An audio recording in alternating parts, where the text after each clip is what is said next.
네, 안녕하세요. 반갑습니다. 오늘 코인데스크 코리아와 저희 차인건 법률사무소가 공동으로 준비한 웨비나이고요. 많은 분들이 참석해 주셨습니다. 잠시 후 2시에, 죄송합니다. 3시에 바로 세미나 진행하도록 하겠습니다.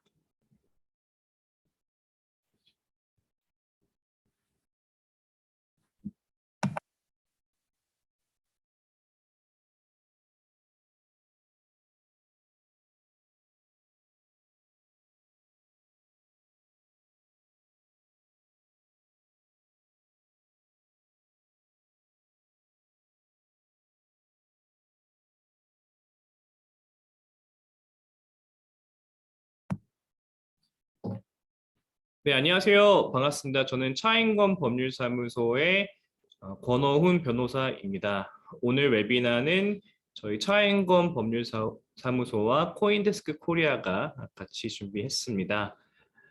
오늘의 주제는 많은 분들이 궁금해하시는 내용입니다. 윤석열 당선인의 가상자산 관련된 공약을 분석해 보도록 하겠습니다. 특히 오늘은 IO를 중심으로 말씀을 드리려고 하는데요. 이 외에도 전체적인 내용 한번 짚어보도록 하겠습니다.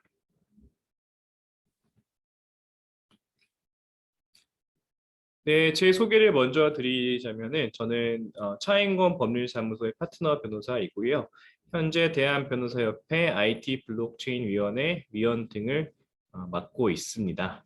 오늘 세미나와 관련해서 궁금하신 점들이 있으시면은 저희 홈페이지나 제 이메일로 연락을 주시면 되겠습니다. 오늘 크게 4가지 섹션으로 준비를 했습니다. 첫 번째는 IO에 대한 내용이고요. IO의 문제점 그리고 대안에 대해서 확인해 보도록 하겠습니다. 두 번째는 계속해서 논의가 됐던 내용이죠. 그 가상자산 업권법, 특히 가상자산의 부당거래 환수에 대해서 윤석열 당선인이 언급을 했기 때문에 이 내용에 대해서 확인을 해보도록 하겠습니다.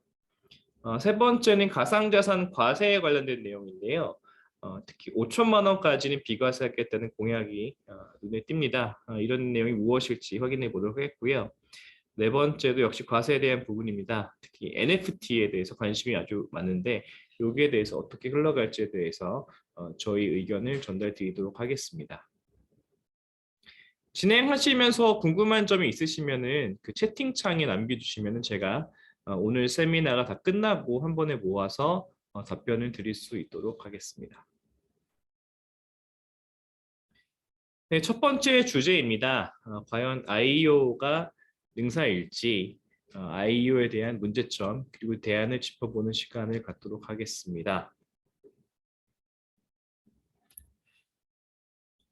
먼저 IO에 대해서 궁금해하시는 분들이 많이 계세요. 과연 IO가 무엇인지, ICO랑 어떻게 차이가 있는지에 대해서 문의가 많이 있으신데 IO라는 거는 Initial Exchange Offering의 약자입니다. 그래서 말 그대로 거래소에서 가상자산을 판매하는 행위를 의미를 합니다. IO는 가상자산을 상장하는 방법 중 하나이기도 하고 또 가상자산을 공개하는 방법 중 하나이기도 한데요. 특히 주식시장의 IPO를 유사한 어떤 사례를 볼 수가 있을 것 같습니다. 이런 모델을 가상자산 시장에도 적용을 했다는 것이 IO의 특징인데요. 특히 가상자산 관련해서는 2017년에 유명한 글로벌 거래소인 바이낸스가 출시한 이 IO 플랫폼인 런치패드에서 기프토 그리고 브레드 등이 성공적으로 출시된 바가 있습니다. 그래서 이런 방식으로 이미 성공적인 선례들이 존재해 왔었습니다. 가상자산을 공개할 때는 IO만 존재하는 건 아니고요. ICO가 기본적인 모델이었죠. Initial Coin Offering이라고 하는 ICO가 있었고 최근에는 IDO, Initial DEX Offering이라고 해서 덱스 거래소에 바로 올리는 그런 방법들도 존재합니다.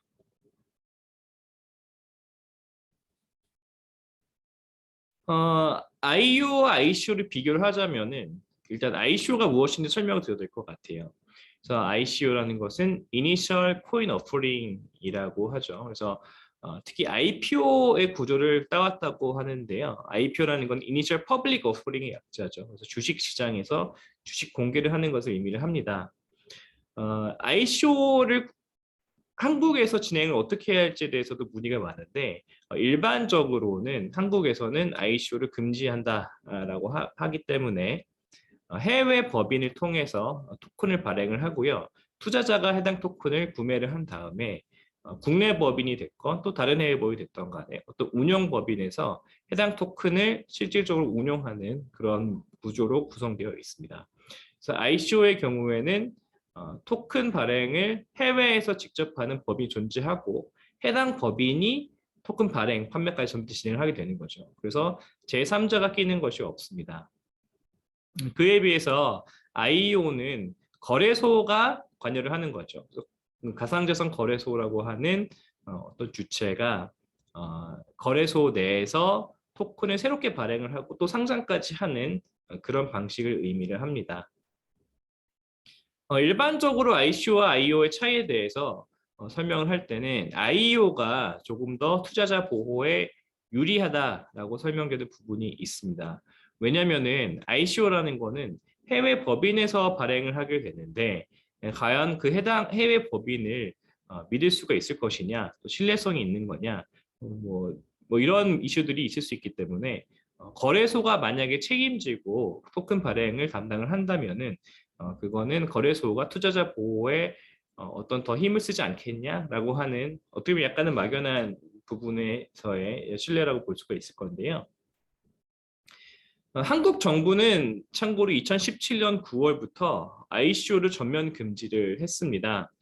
처음에는 증권형 토큰에 대한 발행을 금지를 했었는데 그 이후에는 유틸리티 토큰 등을 포함한 모든 종류의 토큰에 대해서 ICO를 금지한다라는 조치를 발표한 바가 있습니다. 그러면서 ICO의 문제점을 들면서 투자자 보호 장치가 미흡하다, 그리고 또 다단계 금융 사기 등이 발생할 수 있다라는 점을 들기도 했습니다. 이에 대해서 저희가 좀 눈여겨보아야 될 것이 윤석열 당선인의 공약 부분입니다. 윤석열 당선인이 정확한 워딩을 이렇게 보자면은 국내 코인 발행을 허용하겠다. 그리고 그것은 거래소 발행 방식부터 시작하겠다라고 발표한 바가 있습니다.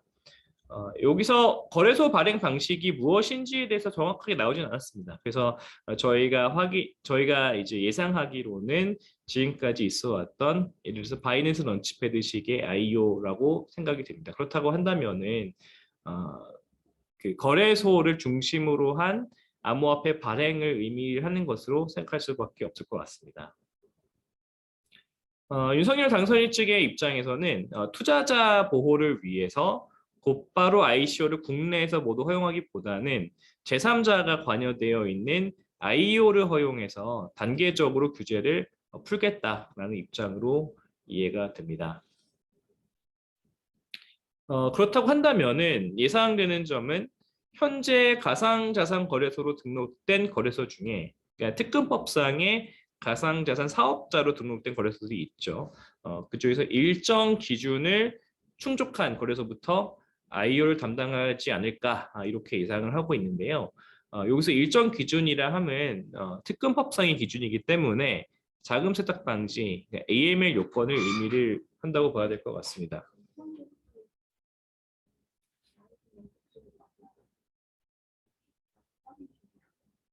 예.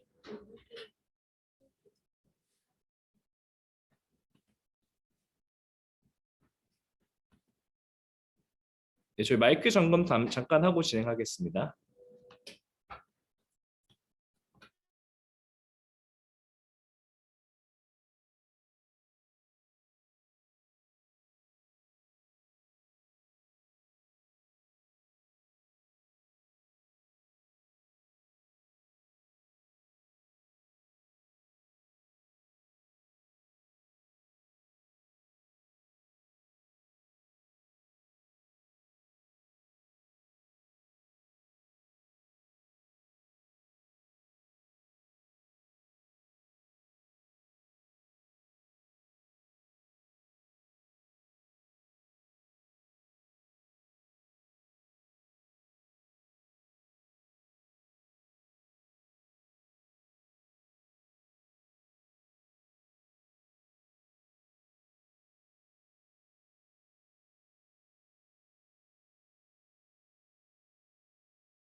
네.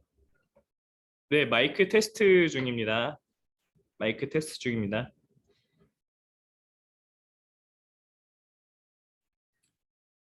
혹시 제 말씀 잘 들리시면 채팅방에 들린다고 써주시겠어요?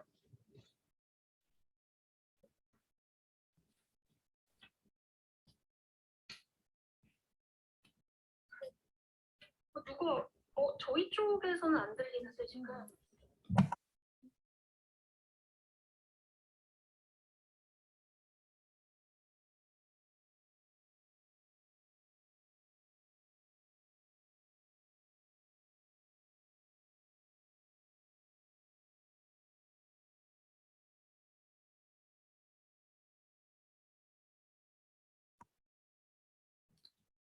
네, 지금 저희가 현재 줌과 동시에 유튜브 방송 송출 중인데요.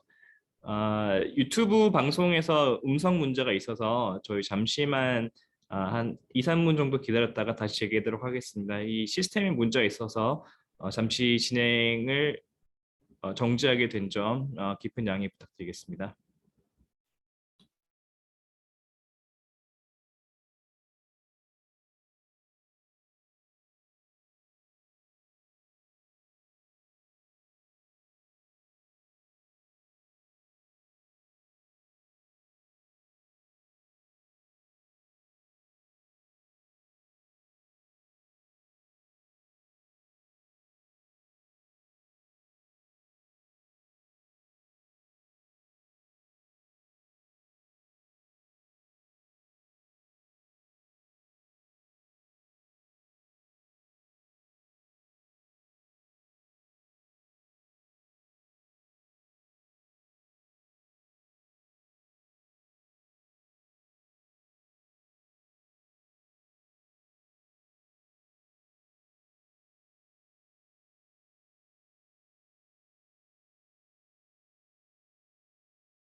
들리시나요?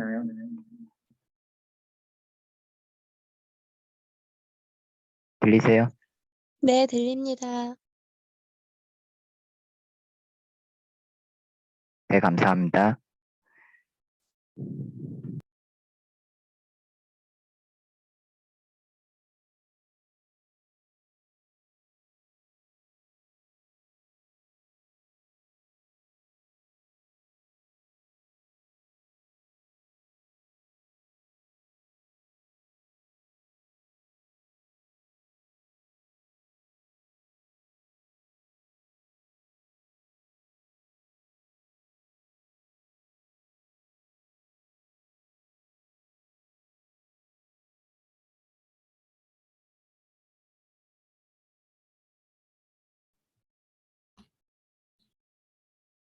네, 지금 시스템 문제가 좀 네, 변호사님 들리시나요? 예, 들립니다, 기자님.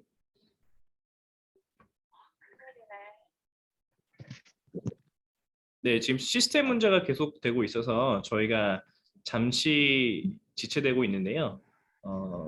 곧바로 진행을 할 예정이고요. 지금 줌은 잘 되고 있는데 유튜브 채널 송출이 좀 문제가 있다고 합니다. 그래서 제 생각에 라이브 세미나로 가면 안 될 것 같고요.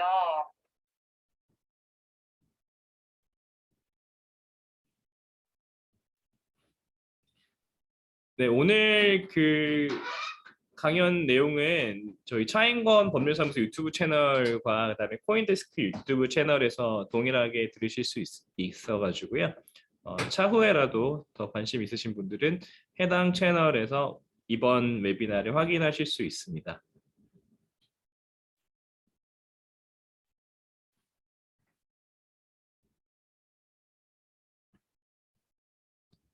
네, 저희가 몇 분만 더 있다가 바로 진행하도록 하겠습니다. 죄송합니다.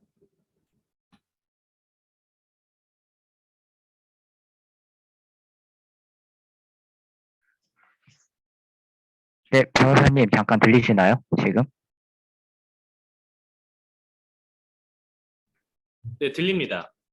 네, 변호사님 죄송합니다. 저희 송출에 그냥 문제가 생겨가지고 아무래도 그 사운드 문제가 계속돼가지고 라이브는 어려울 것 같고요. 네, 그 줌 녹화 뜬 거를 그냥 그대로 진행을 해서요. 네, 녹화본을 저희가 유튜브에 올리는 방식으로 하는 게 좋을 것 같아요. 네, 그렇게 하겠습니다. 네네, 죄송합니다. 네, 네, 그럼 바로 진행하도록 하겠습니다.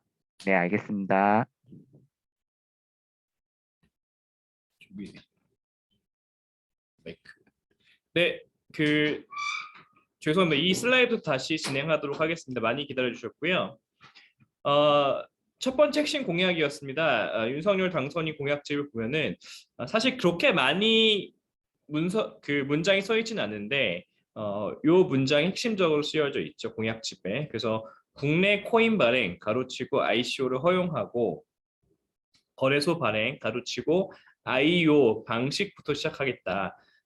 즉 IO 방식의 ICO부터 시작을 하겠다는 거고요.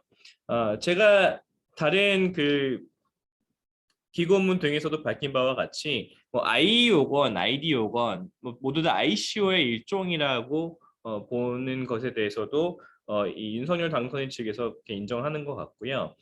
다만 그 투자자 보호를 위해서 곧바로 ICO를 하기보다도 거래소를 통해서 발행하는 방식부터 허용하겠다 이런 단계적인 규제 완화 방식을 제시를 했습니다.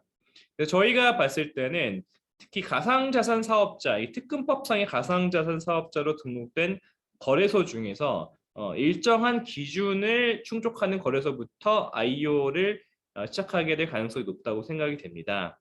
근데 그 기준은 특근법에 따른 가상자산 사업자이기 때문에 다른 기준보다도 자금 세탁 방지 요건을 잘 충족했느냐라는 것이 될 가능성이 높다라고 생각이 되고요. 특히 지금 이런 AML 요건을 충족했다고 보는 거래소들이 한 4~5개 정도가 있죠. 그 현금 거래가 가능한 거래소들을 의미를 하는데요. 그런 거래소들로부터 시작되지 않을까라는 예상을 하고 있습니다. 그런데 여기서 좀 짚고 넘어가야 될 점이 과연 IO는 안전할 것이냐라는 점에 대해서도 생각을 좀 해봐야 될 것 같아요. 왜냐면은 그 IPO의 경우에 기존의 주식을 발행하는 IPO의 경우에는 이 주관사, 증권사들을 주관사라고 하죠. 그 주식 발행을 주관하는 주관사와 거래소가 분리되어 있습니다. KRX 거래소가 따로 있고, 그다음에 그 주식을 발행하는 증권사가 따로 있는 것이죠. 이거는 법에 따라서도 이렇게 분리가 돼서 진행이 되는 것인데요. 그에 비해서 지금 논의가 되고 있는 IEO의 경우에는 거래소 그 자체가 그 매매도 중개하고 체결하고 청산하고 결제하고 심사 상장 등의 모든 기능을 모두 담당하게 되는데 이것이 과연 타당한지에 대해서는 의문이 있습니다. 제 소리 안 들리시나요?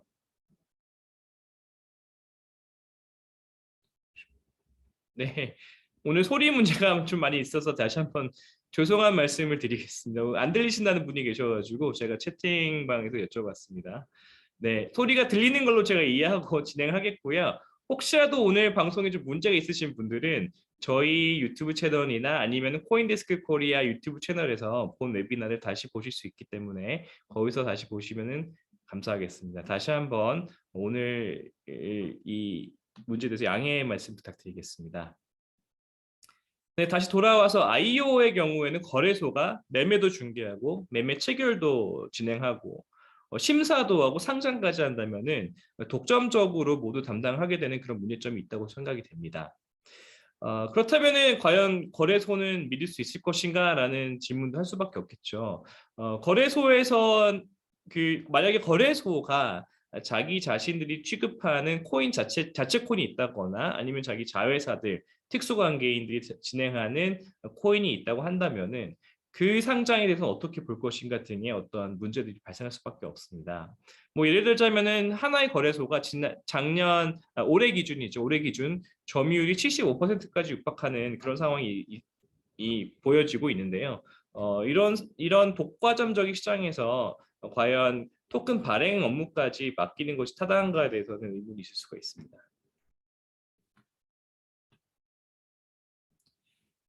이에 따라서 한 가지 저희들이 생각하기에 정책적으로 고려될 부분들은 거래소와 분리된 또 독자적인 전문 상장 지원 전담 기구를 신설하는 방안입니다. 이런 역할은 IPO의 주관사의 역할이라고 볼 수도 있겠는데요. IPO 주관사의 경우에는 증권사가 그런 걸 담당하고 있죠. 그래서 지금 현재 저희들이 윤석열 당선이 논의되고 있는 그 방안 중에 하나가 가상자산거래 전문은행이 있습니다. 이건 조명희 의원실에서도 계속해서 주장한 내용인데요.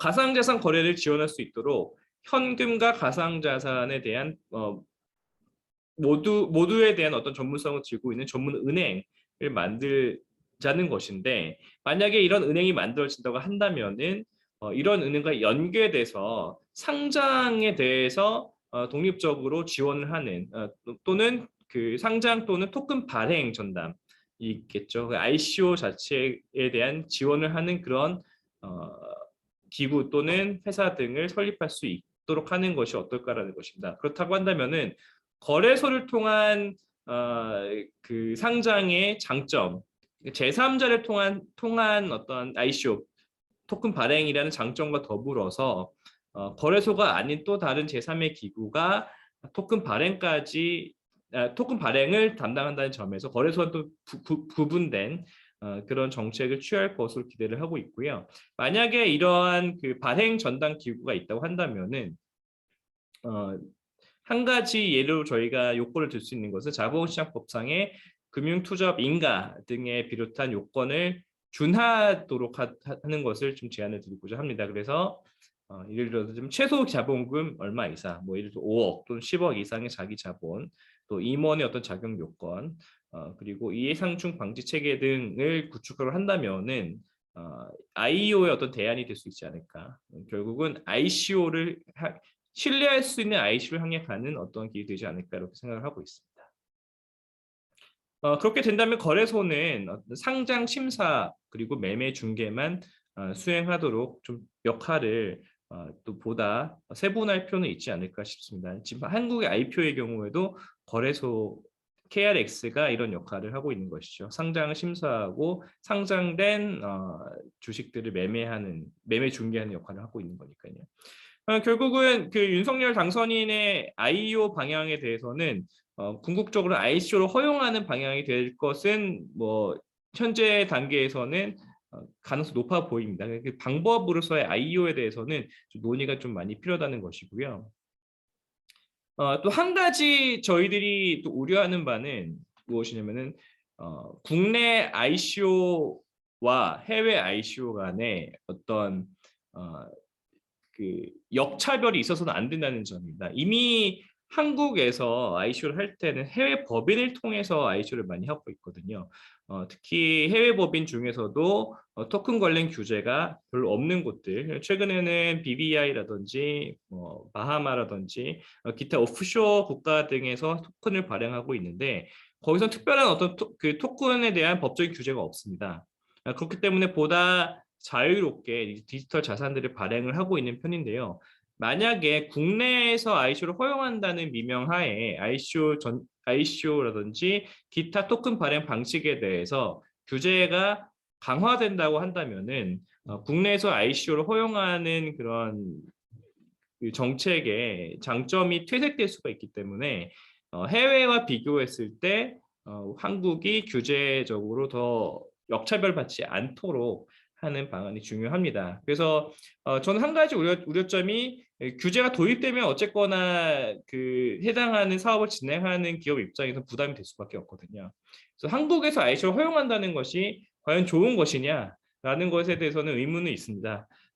하지만 만약에 규제가 도입돼도 한다면은 ICO에 대해서 보다 완화된 규제들로 진행이 돼서 기업들이 부담 없이 진행될 수 있도록 해야 된다는 게 제 생각이고요.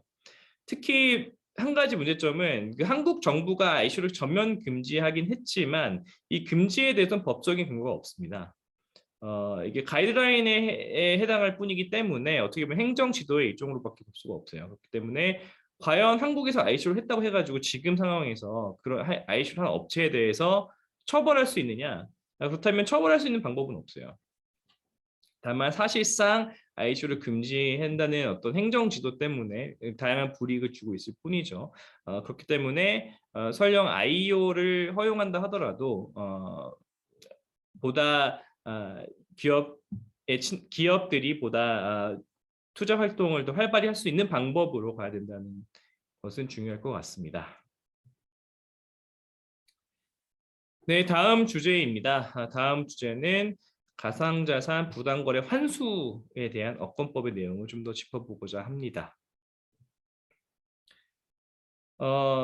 윤석열 당선인의 공약에 따르면은 디지털 자산 기본법 제정을 하고 디지털 산업진흥청을 설립하겠다라고 하면서 특히 코인 부당거래 수익을 사법 절차를 통해서 전액 환수를 하고 또 해킹 시스템 오류 발생을 대비해서 보험 제도를 도입하고 확대하겠다. 그리고 아까 말씀드렸죠. 디지털 자산 거래 계좌와 은행을 연계시키는 전문 금융기관을 육성하겠다라고 하는 것이 윤석열 당선인이 밝힌 이 업권법의 내용입니다. 그래서 하나하나를 좀 짚어봐야 될 것 같은데요. 가장 중요한 부분이 제가 봤을 때는 코인 부당거래에 대한 환수 내용입니다. 그 자본시장법에서는 일정한 규제들이 있죠. 그래서 내부자 거래, 뭐 예를 들어서 회사의 미공개 주요 정보를 이용해서 주식에 대해서 거래하는 걸 금지하고 있고, 또 주가 조작 등의 시세 조정 행위를 금지를 하고 있고요. 또 부정한 수단이나 계획 등을 사용하는 부정거래 행위 또한 금지를 하고 있습니다. 그런데 잘 아시다시피 가상자산은 금융수요 상품이 아니라는 입장이 현재 정부의 입장이죠. 그렇기 때문에 가상자산 시장에 대해서는 자본시장법이 적용이 되지 않습니다. 그래서 위와 같은 행위들이 현재 가상자산 시장에 적용이 되지 않아요. 그렇다면 위 내용을 어떻게 해야 되느냐? 일반적인 형법으로 취급을 하고 있습니다. 근데 저희가 봤을 때 코인 부당거래 수익이라는 것을 규정을 하자면은 이렇게 볼 수 있을 것 같아요. 가상자산 시장에서 자본시장법상 위법 행위하는 행위를 한다거나 기타 다른 범죄 등을 저질러서 얻은 가상자산 수익 이런 것들을 코인 부당거래 수익이라고 새롭게 법으로 정의를 할 수는 있을 것 같습니다. 수익 환수에 대해서는 논의가 아직은 되어 있지는 않았었죠. 근데 이번에 윤석열 당선인이 코인 부당거래 수익 환수에 대해서 명시적으로 언급을 했습니다. 현재 그 형법상에는 몰수 및 추징 규정이 존재는 하는데요. 문제는 형사처벌이 판결로 확정되기 전까지는 몰수 추징을 할 수는 없습니다. 그래서 만약에 그 가상자산 관련된 피의자 또는 피고인 등이 수사 단계에서 봤을 때 그 가상자산을 이용해 범죄 수익을 은닉 또는 처분하더라도 이 수사 단계에서 환수하는 것은 안 됩니다. 법적으로는 이게 수사가 끝나야지만 가능한 것이죠. 그리고 공소 제기 전에 몰수 보전이라 하면 어떤 특별법상의 별도 규정을 통해서만 가능했습니다. 가장 그 빈번한 예가 마약류인데요. 마약류의 경우에는 기소하기 전이라도 검사가 몰수 보전 명령을 할 수가 있습니다. 그래서 마약을 미리 다 뺏을 수가 있다는 거죠. 이렇게 되려면 특별법상에 그런 내용이 있었어야 됐습니다. 그래서 저희가 그 윤석열 당선인 공약한 4가지 봤을 때 특별히 이걸 넣은 이유 제가 봤을 때는 윤석열 당선인 쪽에서는 형사와 관련해서 전문성을 굉장히 강조를 하는 것 같아요. 그래서 형사적인 그 절차에서 특히 가상자산을 어떻게 수익 환수할 것인가에 대해서는 관심이 굉장히 높을 것 같습니다. 그래서 디지털 가상기본법에 이런 부당거래 수익 환수 조항이 포함될 예정이고요.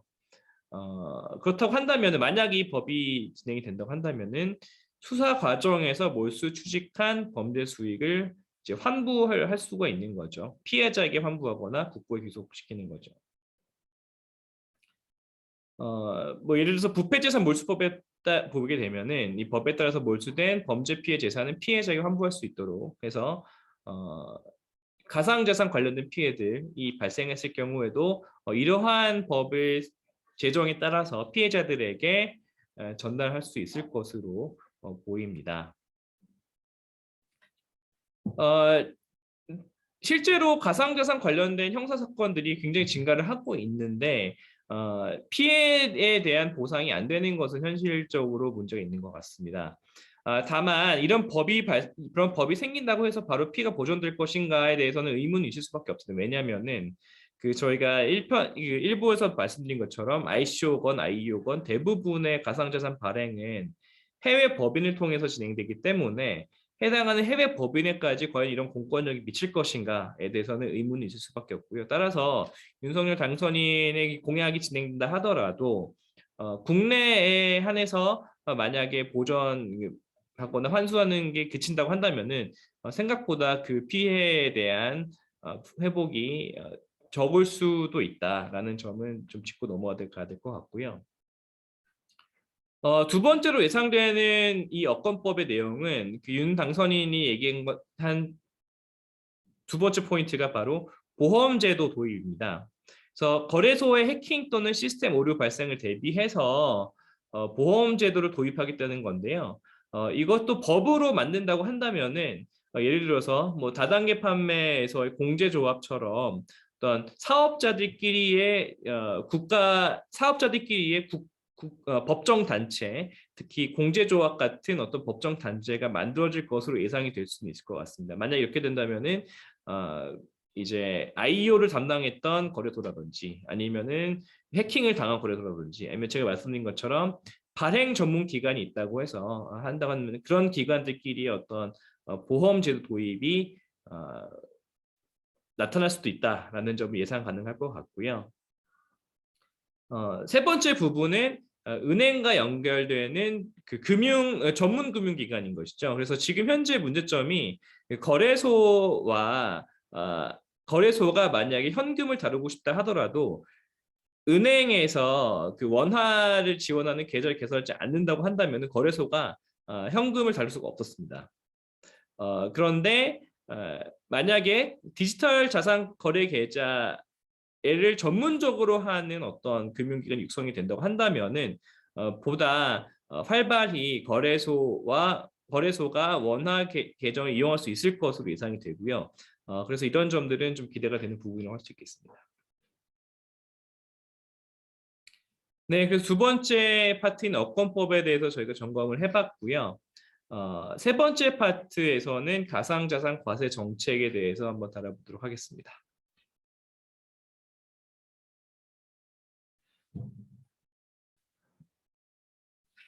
그 현재의 가상자산 과세 정책을 먼저 살펴본 다음에 윤석열 당선인의 가상자산 과세 정책을 좀 짚어보도록 하겠는데요. 아시다시피 2020년에 소득세법 개정안이 있어서 최초로 가상자산 관련된 내용이 포함이 되었습니다. 그래서 가상자산을 양도하는 양도소득 또는 대여로 발생하는 소득 등은 기타 소득에 포함을 해서 과세를 하겠다는 입장이었죠.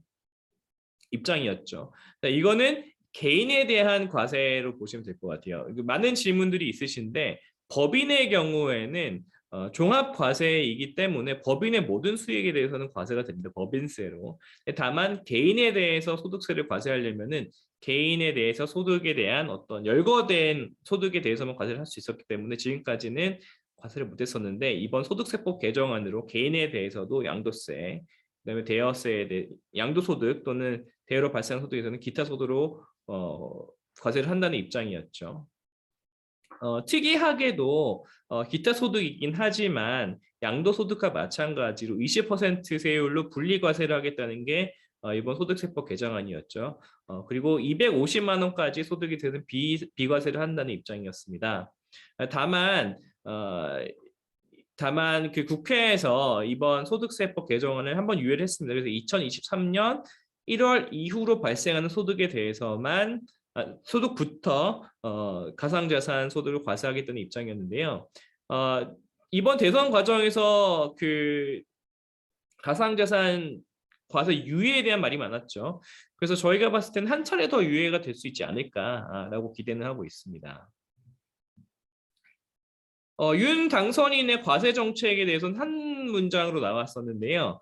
바로 코인 투자 수익에 대해서는 5천만 원까지 완전 비과세하겠다라는 입장입니다. 그러면서 주식의 과세와 형평을 맞추겠다. 라고 하는 것이 윤 당선인의 입장이었는데요. 선 제도 정비하고 후 과세를 하겠다는 얘기도 나왔습니다. 그렇기 때문에 제도가 정비되지 않았다면은 과세도 안 하겠다. 이런 입장으로 보이고 그렇다고 한다면은 만약에 이런 의지가 투영이 된다고 한다면 실제 가상자산 과세 정책은 더 늦춰질 수 있을 수도 있을 것으로 보입니다. 지금 현재 가상자산 과세 그 비과세 한도는 말씀드린 것처럼 250만 원인데 그 윤 당선인 쪽에서는 5천만 원까지 상향을 하겠다는 입장인 것이죠. 5천만 원이라는 숫자가 어디서 나왔는지 보게 되면은 주식에 대한 비과세 정책을 보게 되면 알 수가 있어요. 그래서 그 현재 그 주식에 대한 양도세의 흐름을 보게 되면은 아시다시피 2023년부터 주식 양도 차익에 대해서 금융투자소득으로 묶어서 과세를 할 예정이었습니다. 그래서 지금까지는 아시다시피 그 주식 개인에 대해서는 그 소액 주주에 대해서는 주식 양도세가 없었죠. 그래서 2024년부터는 그 과세하겠다는 입장인데 이거를 금융투자소득이라고 부르기로 했습니다. 현재 그 소득세법에 따르면은 그러면서 국내 상장 주식 그리고 공모 주식형 펀드에 대해서는 그 수익의 양도차익인 수익에 대해서 5천만 원까지는 비과세하고 그 외에 기타 금융투자소득에 대해서 250만 원까지 비과세를 하기로 했습니다. 그런데 가상자산이 과연 주식이나 파생상품과 같은 금융투자 자산이냐? 지금까지 법적 논의에 따르면 그렇지 않다는 것이죠. 그래서 가상자산은 주식이 아니기 때문에 이 금융투자 소득에는 해당하지 않는 것이고 별도의 기타 소득으로 봐야 된다는 겁니다. 여기에 대해서 그동안 가상자산 투자자들이 그 형평성에 문제가 있다라는 주장을 했습니다. 그 신설되는 이런 금융투자소득 과세는 5천만 원까지 비과세인데 왜 가상자산은 250만 원까지 까지만 비과세이냐라는 것이죠. 그렇기 때문에 이번 공약은 5천만 원을 분명히 명시를 했습니다. 윤석열 당선인이. 그래서 가상자산을 주식 등 금융투자소득의 비과세와 맞춰서 5천만 원까지 비과세를 하겠다는 것으로 보이는데요.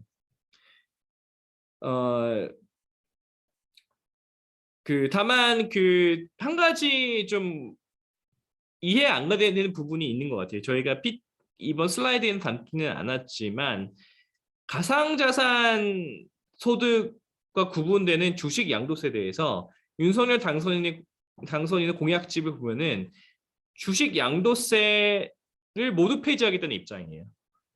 그렇다고 한다면은 그 5천만 원 과세가 있건 없건 이거는 무의미해지는 거죠. 왜냐하면 주식 양도세 자체가 없어지겠다는 거니까.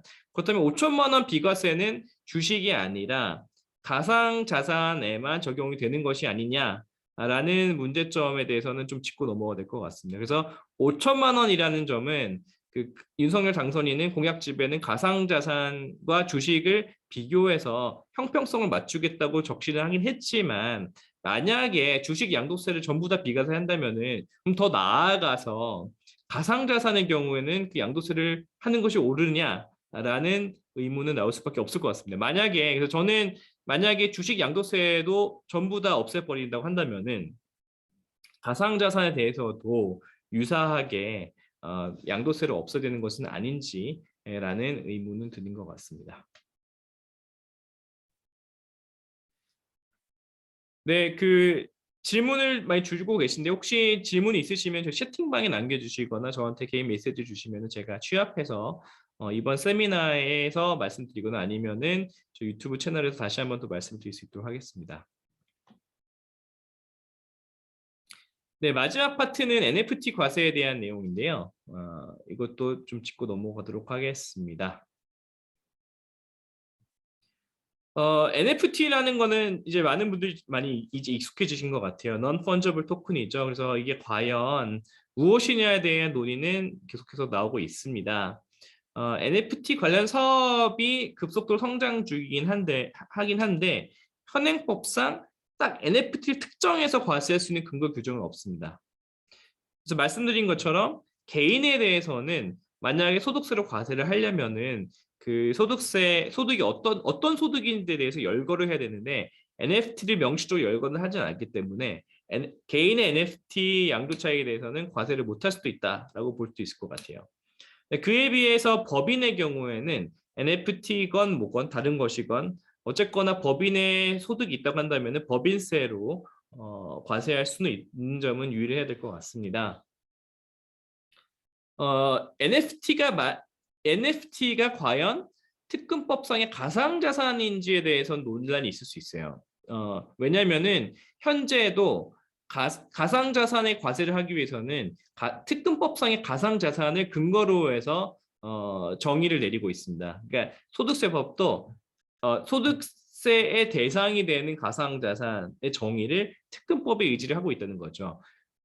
그러니까 만약에 NFT가 특근법에 따른 가상자산이라고 한다면은 뭐 특별한 어떤 수정이 없어도 그 소득세법에 따라서 그 NFT 과세를 할 수가 있는 것입니다.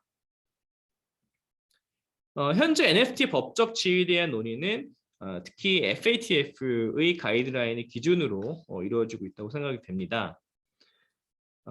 일반적으로 FATF는 저번에 작년 10월에 발표한 가이드라인을 통해서 말한 것이 NFT는 어떤 기술적인 것이다.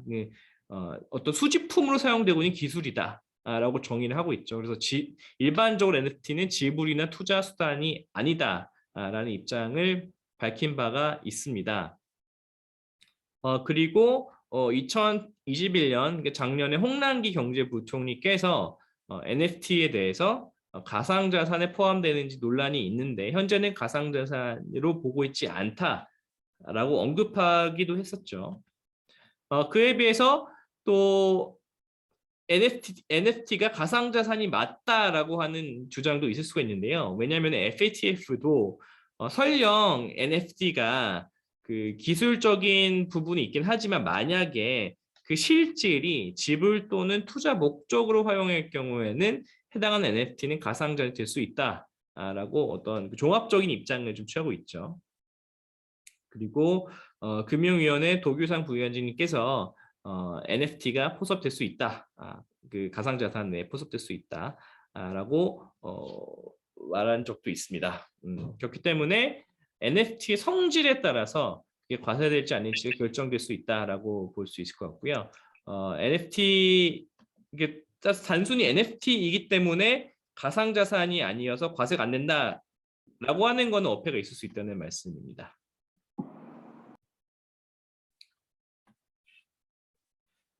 현재 윤석열 당선인의 공약을 보게 되면은 NFT만을 위한 별도의 공약은 없는 것 같아요.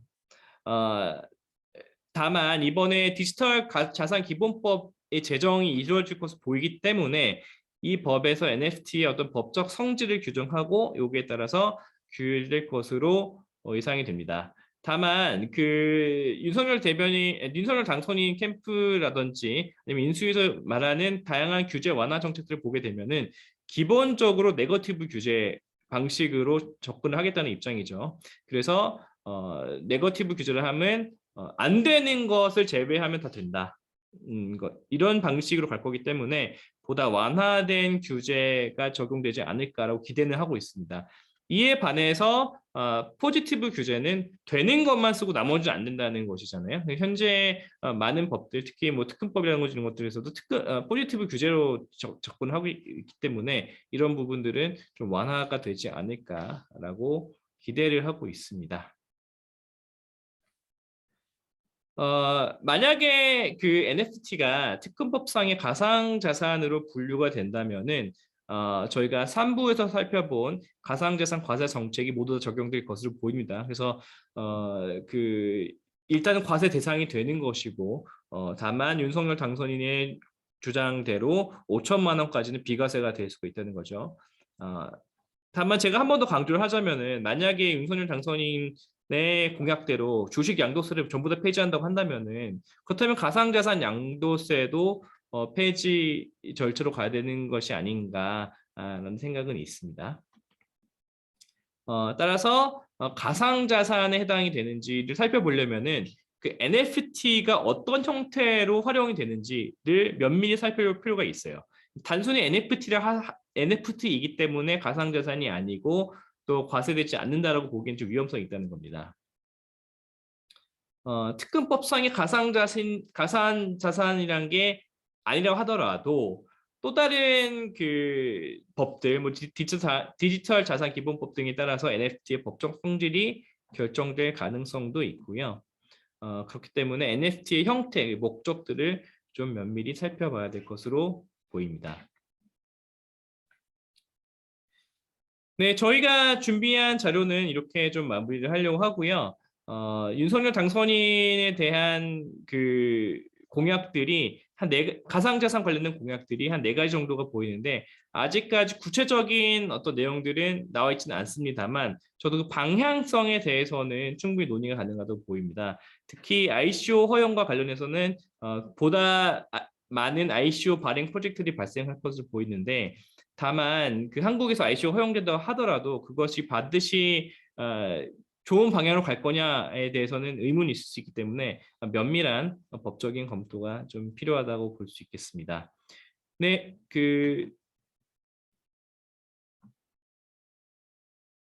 시간 관계상 취합된 질문들은 제가 나중에 또 별도로 말씀드릴 수 있도록 하겠고요. 문의가 있으시면은 저희 사무실 또는 코인데스크 코리아 쪽에 문의 주시면은 또 말씀드릴 수 있도록 하겠습니다. 네, 오랜 시간 동안 경청해 주셔서 감사하고요. 저희는 보다 나은 세미나로 또 찾아뵙도록 하겠습니다. 감사합니다.